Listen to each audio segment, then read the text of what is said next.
आज के इस वीडियो में हम एक महत्वपूर्ण विषय पर चर्चा करेंगे जो कि बहुत ही दुखदायक है।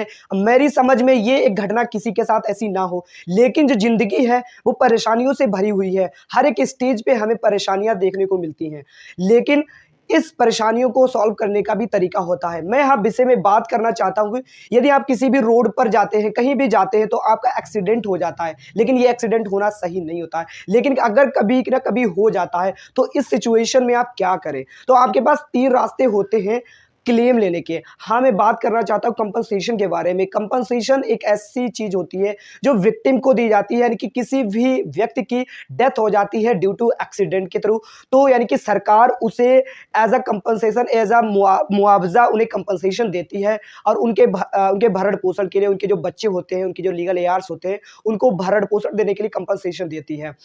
जब उसके लिए 3 रास्ते होते हैं, आप कंपनसेशन ले सकते हैं। पहला रास्ता आता है कि भारत के अंतर्गत आप कंपनसेशन क्लेम कर सकते हैं। कंपनसेशन क्लेम कर सकते हैं। इसमें क्या होता है, इसमें कब कर सकते हैं, जब आपका एक्सीडेंट हो जाता है या तो ग्रीवियस हार्ट आप पे पहुँचती है, यानी कि आपको घोर उपाहति होती है, या तो आपकी डेथ हो जाती है, तो आप जो है रिटन हिट, इससे बोलते हैं रिटन हिट का मामला। रिटन हिट के मामले में क्या होता है, यानी कि आपकी एक्सीडेंट हो जाता है, लेकिन जिस गाड़ी से आपका एक्सीडेंट हुआ है वो गाड़ी भाग जाती है और उसके पास आपकी कोई आइडेंटिटी नहीं होती है। तब आप एक एप्लीकेशन तैयार करके एमएससीटी में फाइल कर सकते हैं। दूसरा रास्ता आप ये होता है कि आप 164 के अंतर्गत भारतीय एमबी एक्ट का सेक्शन 164 के अंतर्गत भी आप क्लेम कर सकते हैं। इसमें ये होता है कि आपको नेग्लिजेंस प्रूव नहीं करना पड़ता है। नेग्लिजेंस का मतलब ये होता है साधन से आपकी, जिस गाड़ी से आपका एक्सीडेंट हुआ है, उस ड्राइवर ने एक लापरवाही से, खतरनाक ड्राइविंग से आपकी डेथ या ग्रीवियस हार्ट पहुंचा है, तो आपको ये प्रूव करने की कोई ज़रूरत नहीं होगी। इसमें ये एक एब्सोल्यूट लायबिलिटी होती है, वो ड्राइवर की और मालिक की, और जब मालिक की होती है, देखो ड्राइवर की होती है।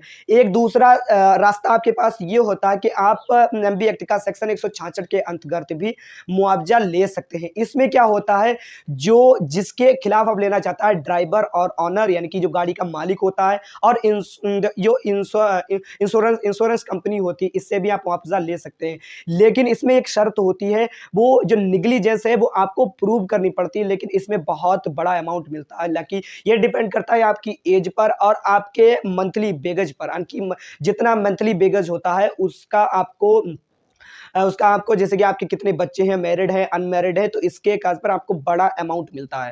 आपको कोई भी अमाउंट नहीं दिया जाएगा यदि आपके पास ड्राइविंग लाइसेंस नहीं है, या तो पोल्यूशन सर्टिफिकेट नहीं है, फिटनेस सर्टिफिकेट नहीं है, तो आपको कोई भी अमाउंट नहीं मिल सकता है। आपको अमाउंट लेना है तो आपके पास ये जो है ये जो सर्टिफिकेट होने चाहिए। विदाउट लाइसेंस के गाड़ी चलाना भी इल्लीगल है। तब आप इल्लीगल काम करेंगे विदाउट लाइसेंस के, तो आपको क्यों अमाउंट दिया जाएगा? तो सबसे पहले हम लोगों को चाहिए कि अपनी ड्राइविंग लाइसेंस बनवाएं और जितने भी यातायात के साधन हैं उनको फॉलो करने की कोशिश करें। ये रूल सिर्फ हमारी मजबूरी, हमें मजबूर करने के फॉलो नहीं करते। ये रूल जो होते हैं हमारे ऊपर कंपल्सन नहीं है, ये हमें प्रोटेक्ट करते हैं, तो हमें इनको फॉलो करना चाहिए।